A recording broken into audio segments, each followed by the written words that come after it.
guys, welcome and welcome back again. It's time to step into the lion's den. Hey Cubs, I'm on it. I see that Pardi and Megan Thee Stallion are dating, apparently, or something. I know that there was some incident where Pardi has broken into a bathroom with Megan, who was inside it. Of course, this already stirred a huge bandwagon of hate towards Megan for some reason, and nobody really seems to be taking these men or holding these men accountable for their aggressive behavior. There seems to always be a pinpointing of the women. Why were you doing something to make a man angry? You know, that kind of thing. But I digress. We're going to get into what the heck is going on. I'm going to see if I can get any information on what's happening. Please remember that this is all alleged for entertainment purposes only. I'm going to do my best to see what I can figure out. There is no guarantee that any of this is truth. So please take it with a grain of salt and just enjoy it as entertainment, please. Yeah, so what I'm going to do is check on Megan and Pardi. First, what do I want to know? So first, I just want to make sure, are they dating? Ooh. What is going on? Oh. There was an exchange of something between Pardi and Megan Thee Stallion. Almost like something was, but it was like almost like a bad deal. Like something taken because one was too weak, and I feel like that's probably Megan, too weak.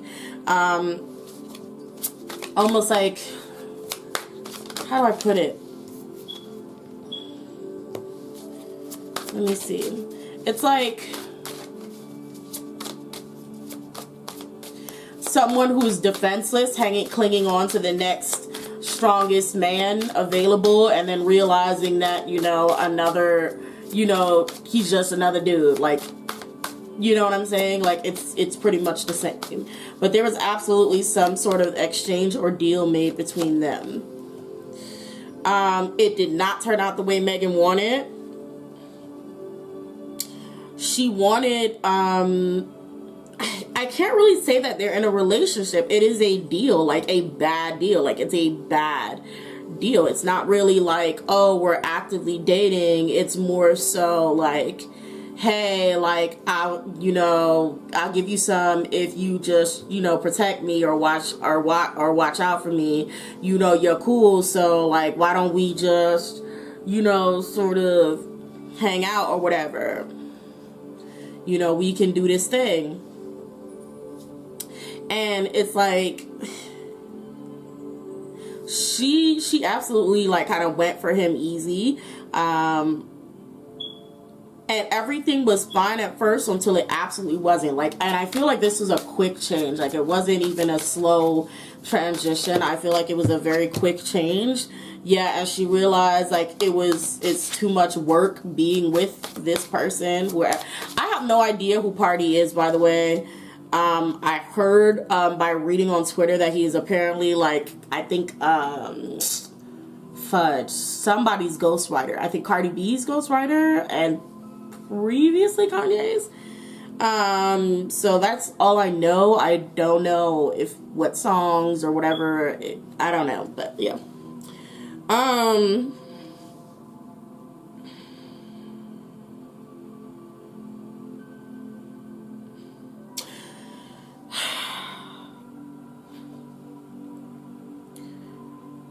Yeah, she wasn't gonna get the kind of financial not financial, I'll say beneficial. She wasn't gonna get the benefits that she had wanted from him. Protection went out the window, obviously. But he holds money over her. Because like I said, this was a deal. This was an exchange. This was a bad deal and a bad exchange. I'm not talking about specifically what happened in the bathroom. I'm talking about their relationship and their relationship dynamics. It was a bad deal and bad exchange because one person, which I believe is Megan, needed it more than he did. Okay. All right, so there's also, oh my goodness.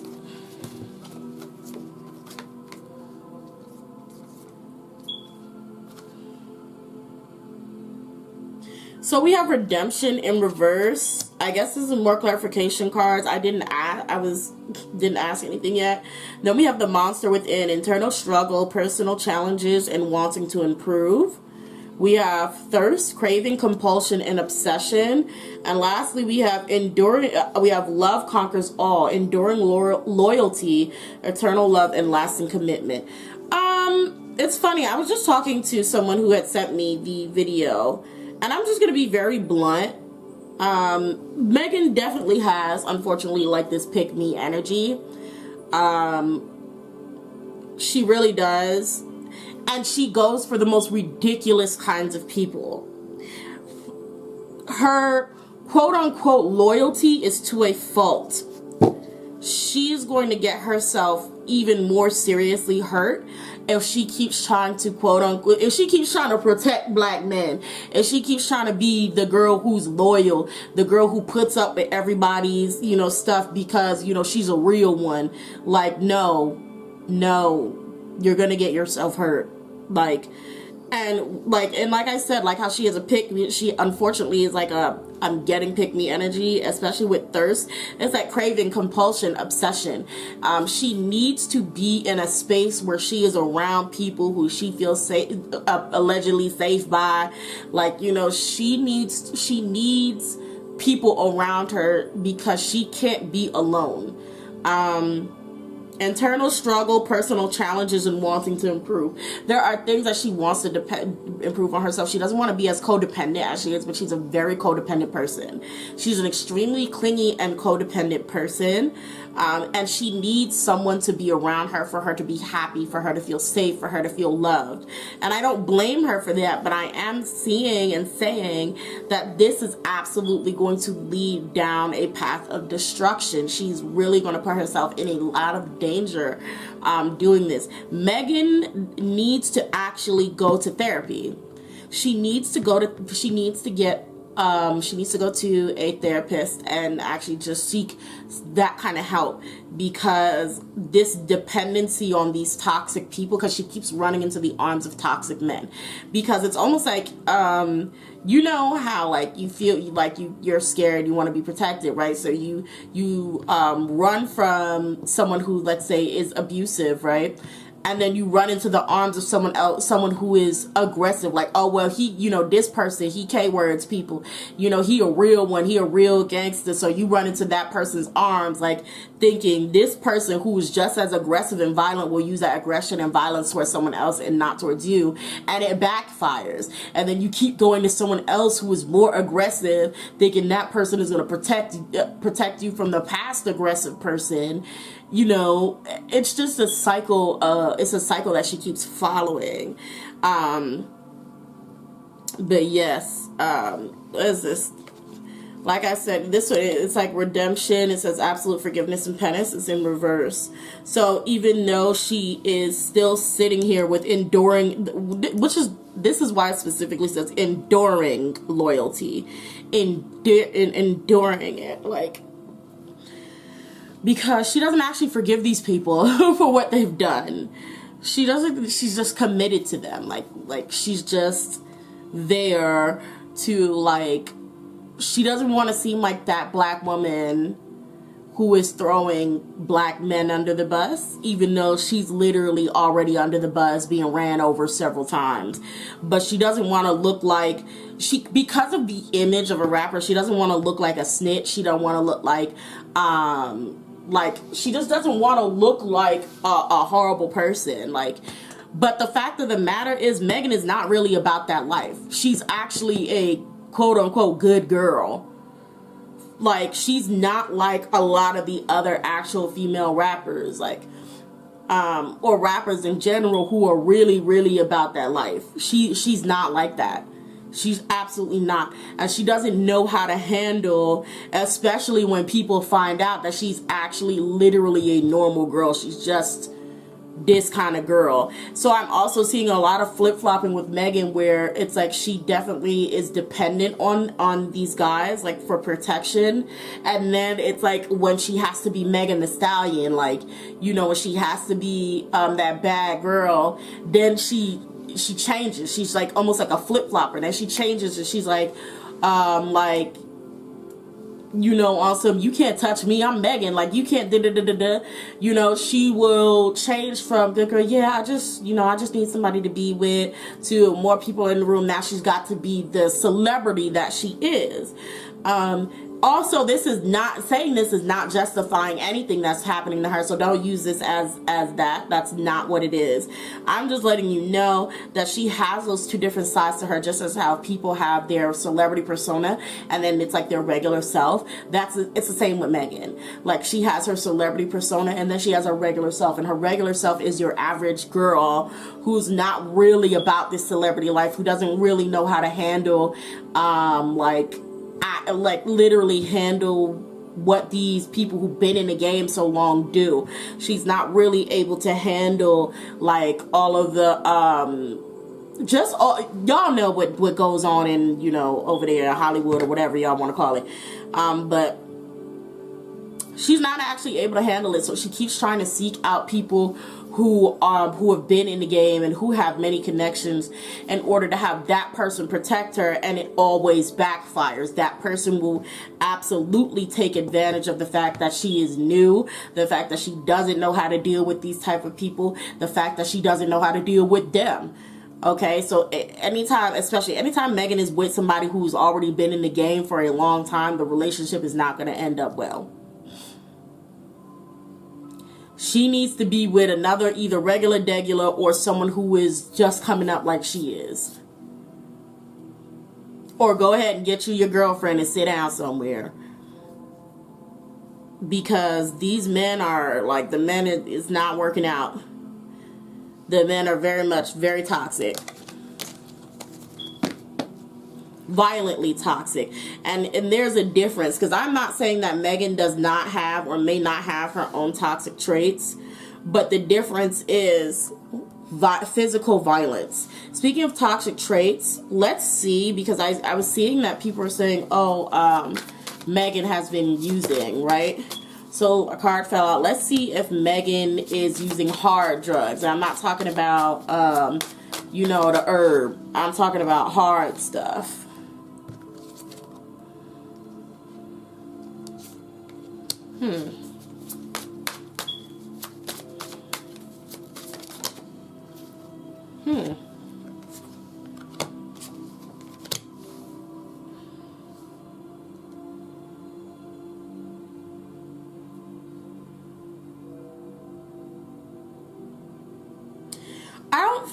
I'm not seeing Megan liking it, but I definitely see that Megan has definitely tried it before. Has tried some stuff before. I do feel like she has. Yeah, the call of the night, daring, adventure, excitement. She's definitely tried some hard stuff before. Ooh, I did not mean to do that. Ambition, extension, reach. Yes, Megan has definitely dabbled in some hard drugs. She is. Oh, I shouldn't have said that twice. They're gonna demonetize me. She has dabbled in that. It's like escapism for her. Again, alleged for entertainment purposes only. There's no guarantee unless, she comes out and says it, or it is actually proven. There's no guarantee. Okay. But I definitely feel like in the beginning she absolutely did not want to. She didn't want to. I do feel like she was introduced to it, and introduced to something, got addicted. It's definitely not public. I don't know when it'll become public, or if it'll become public.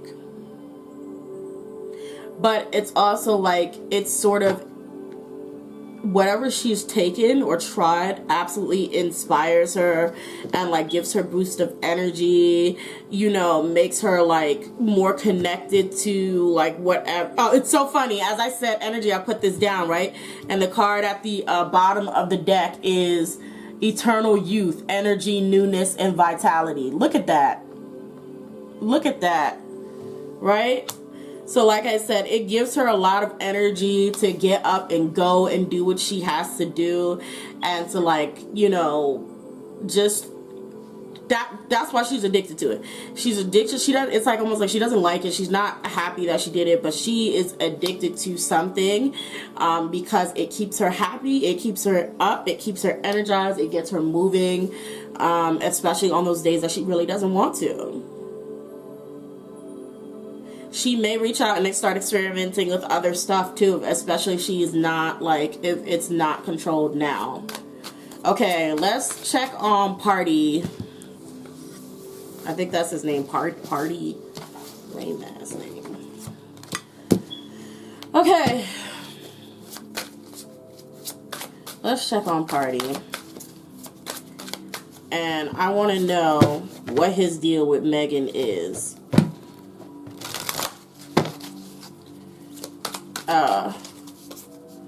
What's Pardi's deal with Megan? And in that bathroom situation, why was he so angry? Outsider, misfit, loner, wanderer. He needs to have control. He doesn't like when she's out of his view. Generally felt like she was up to no good. He doesn't like her not being in his presence. Let me pull some tarot about Pardi.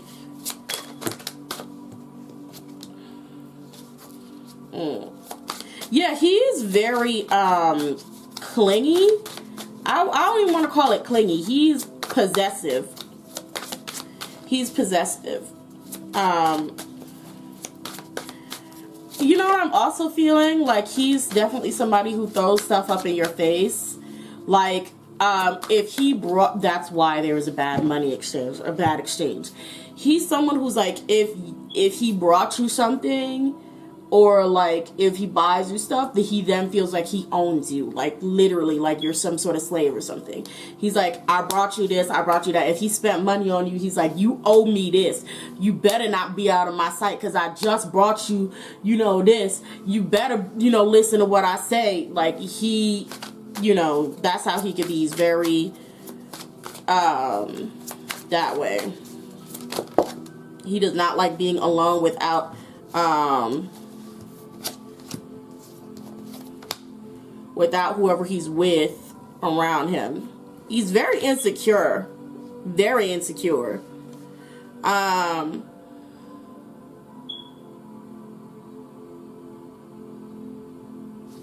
Yeah, he's a very insecure man who feels the need that he needs to be on top of everything.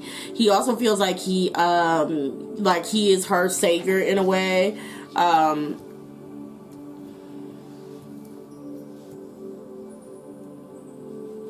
And he gonna pull one of those I ain't like you anyway kind of stunts.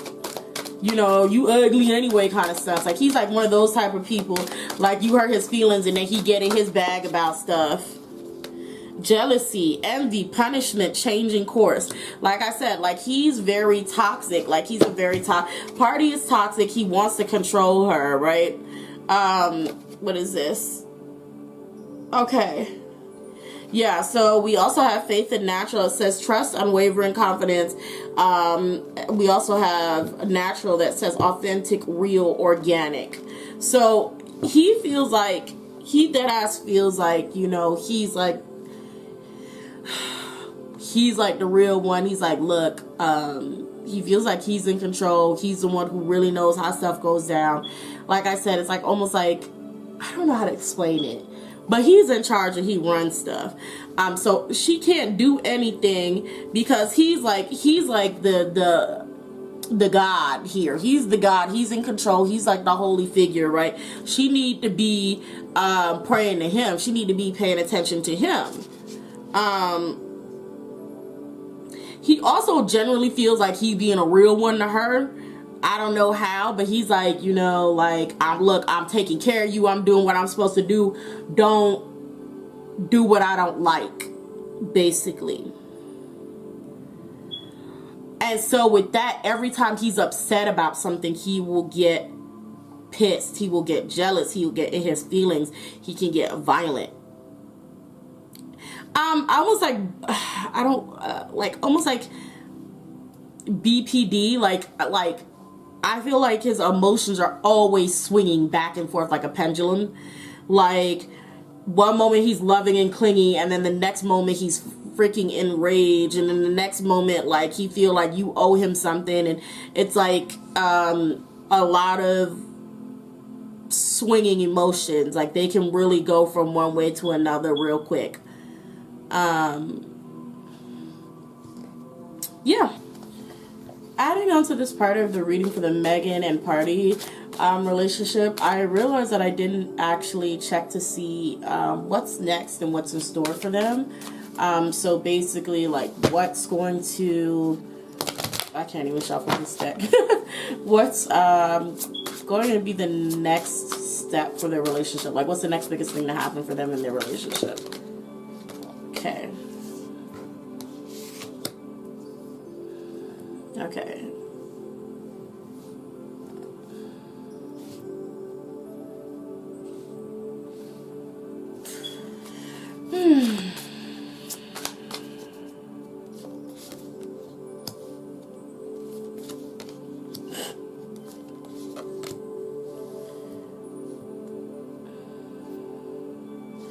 Okay, so they're gonna come out as lovers officially if they haven't already. It's just gonna be known that they, you know, are officially lovers. Oh, that's funny. Death is at the end of the card, at the end of the deck. But they're gonna come out as lovers officially.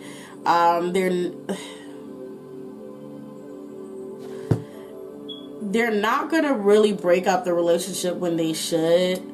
Like, I see a lot of pretending like everything is okay, pretending like everything is supposed to be the way it is, but the reality is them being unhappy or leaning. Let's talk more about Megan. Megan being very unhappy. I do see Megan is actually really going to have a spiral of kind of like having people, unfortunately, like really go against her.